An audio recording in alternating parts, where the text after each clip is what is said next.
Four people died in Hoover in wrecks on interstates last week, and now officers are making themselves more visible on I-459 and I-65. All of the crashes happened within a few miles of each other, and Hoover police are fighting back and fighting back hard. WIAT 42 News reporter Mike McClanahan joins us live from I-459 with Hoover's Zero Tolerance campaign. Mike?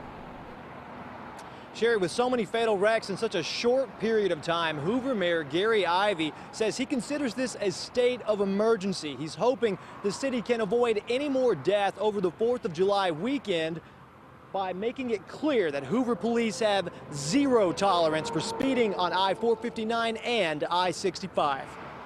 How fast are you driving? Speed detection signs are meant to remind you if your foot gets heavy moving through the work zones on I-459 in Hoover.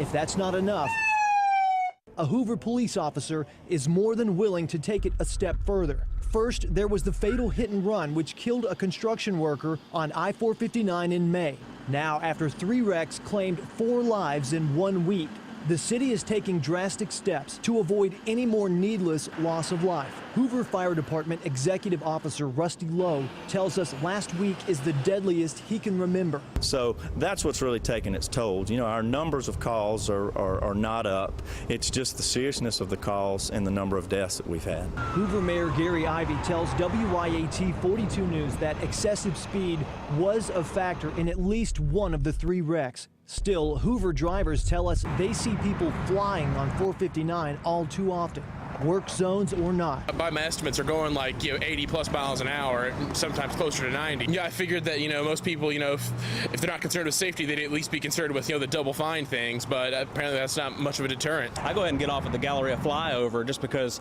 I like to try to avoid all of that if I can. There's been too many accidents and the fatalities and stuff, and that's just I think it's something people should avoid if they can.